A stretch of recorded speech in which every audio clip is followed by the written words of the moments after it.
Ah, je suis désolé de pas être venu plus tôt. Salut tout le monde, c'est Lizofaï et bienvenue dans cette vidéo spéciale Halloween en un sens. Avec une petite sélection d'Halloween pour égayer vos soirées d'Halloween si vous faites par exemple des petites soirées jeux Halloween. Et on va commencer de suite par le premier jeu. Ce premier jeu, j'en ai déjà parlé sur la chaîne, mais en même temps, une sélection, c'est une sélection. Ce premier jeu, c'est Bad Bones. Bad Bones, pour ceux qui n'ont pas vu ma vidéo 5 jeux que vous avez loupés, c'est un jeu où vous avez 5 villages en bas et une tour au centre que vous allez devoir défendre. Donc c'est un tower defense pur avec juste des vagues de squelettes qui se déplacent au fur et à mesure des tours. Et le but est simplement de survivre jusqu'à ce qu'une personne dans la partie perde au moins sa tour ou ses villages. Et du coup, il y a vraiment ce côté très grisant et très effrayant justement aussi, à voir tous ces squelettes arriver de partout et de devoir tout gérer alors que chaque tour on peut se déplacer que d'une seule fois avec le héros pour essayer d'en tuer quelques-uns, avec des pièges qui nous aident à tuer les squelettes, mais en même temps les pièges, si on les utilise pas au bon moment, pas au bon endroit, et bien on va les gâcher ou on va pas pouvoir les réparer et du coup on va pouvoir perdre totalement ces pièges pour le reste de la partie. Bad Bones pour moi c'est un très très bon jeu d'Halloween, c'est plutôt un moyen jeu en termes de durée. On est sur des parties qui pour les plus longues durent environ 40-45 minutes et vous avez vraiment cette tension qui s'accentue dans la partie avec tous ces squelettes qui s'amassent autour de vos territoires et surtout il y a un petit côté fourbe où ces fameux squelettes qui vous embêtent, vous pouvez les envoyer chez les autres joueurs. Et ça c'est très drôle parce que ça nous permet parfois à certains tours de s'acharner contre un joueur. Injuste? C'est injuste quand quelqu'un a 3 squelettes alors que vous en avez 11. En plus de ça, le jeu a un mode solo, un mode coopératif, un mode avancé. Bref, il y a vraiment de quoi faire avec ce jeu. Le second jeu, c'est aussi un jeu auquel j'ai déjà parlé sur cette chaîne. Et bien, c'est Terror Harley. Un jeu beaucoup plus petit, un jeu beaucoup plus simple. Et je vais pouvoir du coup vous en parler un petit peu plus que dans la vidéo le jeu, parce que j'avais dit que c'était le jeu auquel j'avais le plus joué. Et bien, je vais vous dire un peu plus pourquoi, je vais vous montrer un peu plus pourquoi. Terror Harley, c'est un Uno. Oui, je sais, j'ai déjà perdu 50% des gens. Ne vous méprenez pas, oui, il y a des choses qui ressemblent au Uno dans ce jeu. Sauf que, je tiens à préciser que malgré tout, ce qui marche dans le Uno, ça reste l'efficacité de l'enchaînement des cartes. Juste, tu poses une carte plus grosse, tu poses une carte plus petite. Voilà, ce genre de truc, quoi. Dans Terror Harley, c'est pareil. On a deux types de cartes, des cartes monstres qui sont indiquées avec un chiffre en haut de la carte, et les cartes événements indiquées avec ce petit signe des anciens. Le but du jeu, c'est bête, c'est pour ça que j'ai dit que c'est un Uno, c'est de se débarrasser de toutes ces cartes. Sauf qu'il y a un petit problème, c'est que devant nous il y a des cartes évasion, ce sont les dernières cartes que nous devrons jouer. À notre tour, on doit poser une carte, que ce soit un événement ou une carte monstre d'une valeur plus élevée ou égale que le monstre déjà posé. Sauf que s'il y a encore un peu de cartes dans la pioche, eh bien on va devoir re-remplir sa main jusqu'à avoir un certain nombre. Et à partir du moment où il n'y a plus de pioche, là on va pouvoir vraiment se débarrasser de nos cartes. Et donc quand on se débarrasser de nos cartes, après à notre tour, on va pouvoir jouer une carte évasion devant nous, mais une par une, donc on va pas prendre toutes les cartes devant nous. Le genre de problème qu'on peut avoir, c'est si par exemple sur la pile, il y a une carte d'un monstre élevé, et le problème c'est que dans nos cartes évasion, eh bien il n'y a que des petits monstres, donc par exemple une carte à 3, et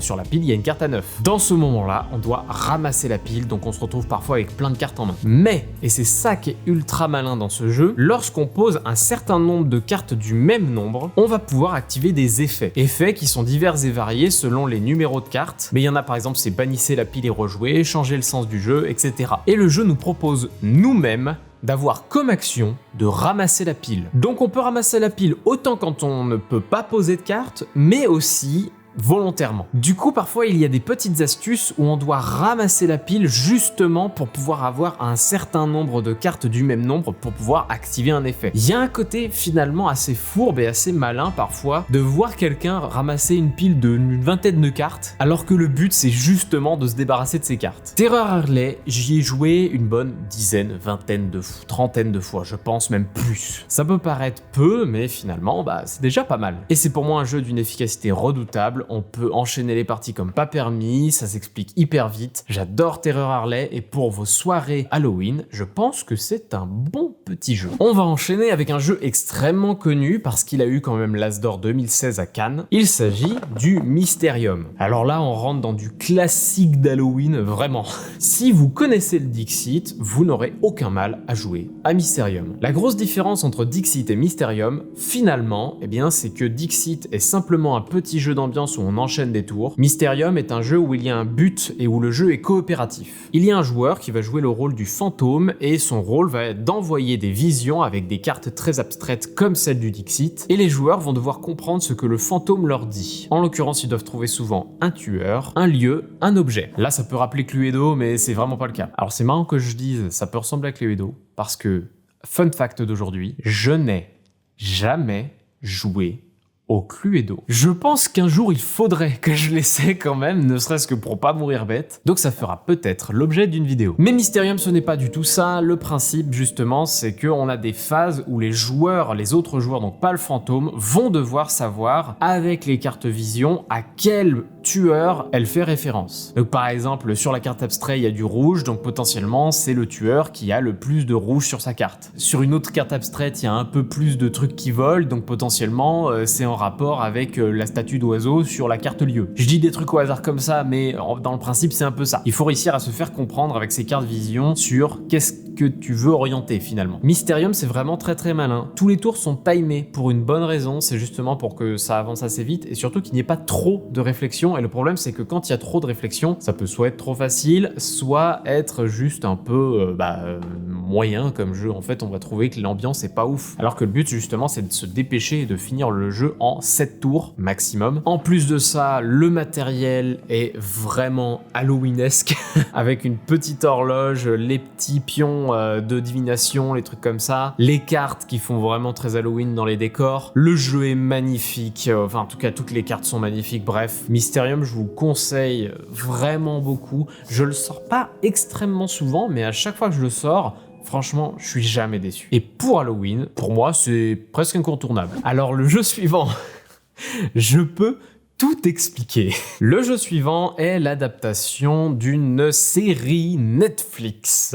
Je crois que déjà cette phrase est extrêmement bizarre, mais c'est pourtant le cas, il s'agit du jeu Squid Game. Ce jeu est sorti il y a finalement assez peu de temps, et je l'ai reçu en avance grâce à Asmodée, merci beaucoup à eux. Alors globalement, pour tout vous expliquer, Asmodée nous propose des jeux, et du coup, on peut choisir si on les veut ou on les veut pas. Squid Game, il faut savoir que j'étais très réticent de voir la série. Finalement, j'ai vu une scène de la série, j'ai fait « Ah non, quand même, ça a l'air cool ». J'ai regardé la série, j'ai adoré, bref, c'est pas le sujet de la vidéo, mais voilà, j'ai beaucoup aimé. Du coup, je vois le jeu de Squid Game, je vois une image sur internet, je crois, et je me dis « Ah, ils ont l'air d'en avoir fait quelque chose, allons voir ». Déjà, je me justifie sur un truc. Qu'est-ce que ça fout dans une sélection d'Halloween? C'est con, mais le déguisement Squid Game, c'est devenu un gros déguisement d'Halloween. Un peu comme Harley Quinn, voilà, est devenu un gros déguisement d'Halloween. C'est une justification à la con, mais c'est vrai qu'on l'associe maintenant beaucoup à quelque chose d'assez horrifique, d'assez, voilà, une grosse tension, etc. Du coup, j'avais vu qu'une seule image sur internet, j'ai vu que ça ressemblait potentiellement à quelque chose, et je me suis dit, pourquoi pas, on va essayer, j'ai beaucoup aimé la série, on sait jamais. Qu'est-ce que c'est du coup que ce jeu Squid Game? C'est un jeu qui enchaîne des mini-jeux, donc il y a 6 mini-jeux, le 1, 2, 3 soleil, le Dalgona, qui est le fameux jeu avec le biscuit, le tir à la corde, le jeu avec les billes, les ponts de verre et le jeu du calamar. Sur la boîte, c'est écrit 16 ans et plus. En fait, si on omettait complètement l'univers, etc., le jeu est très simple et finalement accessible relativement vite. Pourquoi? Parce que tous ces jeux que je vous ai cités reprennent beaucoup de petits jeux existants déjà, dont les mécaniques varient entre le stop ou encore, le jeu de bluff, de la prise de risque, etc. Par exemple, le 1, 2, 3 soleil, c'est un jeu de prise de risque. On va devoir piocher une carte poupée, si le numéro qu'elle indique est un des nôtres, on meurt, sauf si on a joué une carte 0. Sachant que cette carte chiffre, 0, ça veut dire est-ce qu'on a avancé ou pas dans le 1, 2, 3 soleil. 0, on ne bouge pas, donc techniquement, on ne meurt pas. Le problème, c'est qu'on a un timer, donc on se doit se dépêcher, donc on n'a pas envie de jouer les cartes 0, mais on va devoir les jouer pour ne pas crever. Bref, c'est un jeu assez injuste, mais finalement, comme l'est Squid Game, le Dalgona ensuite, donc le jeu avec le biscuit, c'est simplement un jeu de stop ou encore. On va pouvoir piocher les cartes qui vont nous faire avancer sur notre Dalgona. Le problème, c'est que si on casse le Dalgona, nous avons perdu, et le problème, c'est que si on s'arrête pas au bon moment, on peut tomber sur cette fameuse carte qui casse le Dalgona. Le tir à la corde, c'est beaucoup un jeu de bluff, dans lequel on va devoir placer des cartes d'un côté ou d'un autre pour créer des équipes, et le problème, problème, c'est que si un joueur a posé une carte d'un nombre et que vous posez la même carte d'un nombre, vous allez perdre la partie parce que ces deux chiffres s'annulent, etc. Donc le tir à la corde, simplement, voilà, un petit jeu de bluff. Les billes, ça reprend le jeu des billes de la série, à savoir est-ce que j'ai mis pair ou impair dans ma main, ou l'autre jeu qui est simplement de balancer une bille contre un mur et de savoir qui est le plus près. Le jeu du pont de verre, un jeu très injuste où on va devoir avancer sur un pont de verre et ça va se casser devant nous, etc. Et le jeu du calamar qui est un gros jeu de bluff où simplement si on avance mais qu'on nous attaque, eh bien on meurt. Si on part et qu'on nous attaque, eh bien on peut tuer la personne qui nous attaque. Et le but est d'aller tout en haut du calamar, donc voilà, rien de bien méchant non plus. Vous allez me dire pourquoi je conseille ça?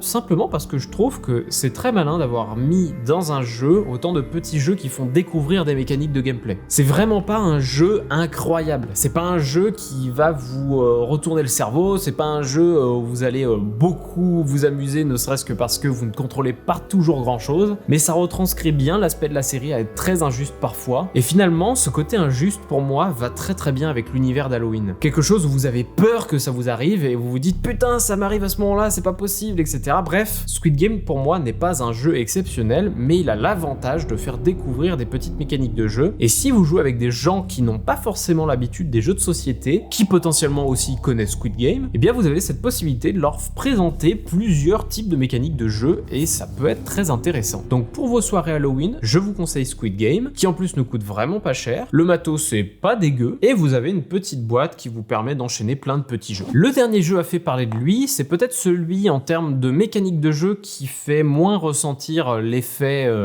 Halloween, mais il a tout le thème Halloween, c'est Modi Modi. Modi Modi, un jeu où il faut faire deviner des mots, tout simplement. Deviner des mots avec une contrainte malgré tout. Par exemple, je dois faire deviner le mot chaise, mais je dois le faire deviner qu'à partir de mon 3e indice donné au joueur. Donc il faut que je donne un premier indice, il donne des réponses. S'il donne la bonne réponse, malheureusement j'ai perdu. S'il donne la mauvaise, je donne le 2e indice. S'il donne la mauvaise, je donne le 3e indice. Et là, ils doivent trouver le mot en question. Et ça s'enchaîne comme ça, voilà, tout simplement. Il y a beaucoup de cartes, beaucoup de combinaisons différentes. Et ce que j'ai beaucoup apprécié, voilà, dans Modi Modi, c'est cette efficacité. Et finalement, voilà, jouer au jeu du mot de passe où c'est plus ou moins la même chose, sauf qu'il faut que les gens trouvent à un nombre d'indices donnés. Je crois que le maximum, c'est 5 indices donnés. Et parfois, vous avez des mots qui sont hyper difficiles à faire deviner. Par exemple, le mot secret en 4 indices. Waouh, quand je l'ai fait déjà sur 2 indices, j'avais dit parole et garder. Les gens ont trouvé, mais par contre à 4, je crois que j'ai juste pas réussi. Il donne un indice sur le dos de la boîte. Canon, premier indice. Boulet, poudre, non. Passons au suivant. Reine, château, beauté, non. Passons au suivant. Flocon, neige. Ah oui, c'était neige. Et oui, parce que la neige, canon à neige, reine des neiges, et puis flocon de neige. Modi Modi, c'est pour moi le meilleur jeu de mots de passe auquel j'ai joué pour le moment. Il y a plein de jeux où on fait deviner des mots, mais je trouve que celui-là a quelque chose de très malin et très intuitif qui est très cool. Je dis beaucoup de traits dans cette vidéo. C'est tout con, mais ça aussi, le fait que la boîte s'ouvre comme ça, avec au milieu tout simplement les mots qu'on doit faire deviner d'un côté et les symboles de l'autre, franchement, c'est génial. Alors après, il y a un système de points dans ce genre de jeu. Personnellement, je ne joue jamais avec les points. Que ce soit le jeu concept, Imagine ou Modi Modi, je ne joue jamais avec les points parce que je trouve que ça n'a aucun intérêt. Pour moi, c'est le genre de jeu que vous pouvez sortir à un moment, vous voulez faire une petite pause entre deux jeux, ou même juste en fin de soirée, et bien Modi Modi pour moi c'est l'idéal. Pourquoi Halloween? Et bien parce que simplement ils ont voulu mettre un petit thème avec un chat d'Halloween, etc. Voilà, enfin c'est assez mignon. Des petites cartes -1 où il y a écrit 666 avec des croquettes de chat. C'est débile, mais moi ça me plaît beaucoup et c'est pour ça que je l'ai sélectionné dans ma liste d'Halloween. Merci beaucoup d'avoir regardé cette vidéo, j'espère qu'elle vous a plu, cette petite section d'Halloween que je vais essayer de vous sortir justement avant Halloween quand même, j'espère en tout cas que c'est le cas. N'hésitez pas à mettre en commentaire quelle est votre liste d'Halloween, comme ça pourrait me donner des idées peut-être pour l'année prochaine. Peut-être que j'essaierai de faire ça tous les ans, on sait pas, peut-être même à Noël, j'essaierai d'en faire une, même si à Noël c'est plus compliqué. Si jamais vous n'êtes pas abonné, alors regardez juste en dessous et appuyez sur ce bouton rouge pour qu'il devienne gris, comme ça vous serez averti des prochaines vidéos. Je vous donne rendez-vous la prochaine fois, et puis d'ici là, moi je vous dis, salut!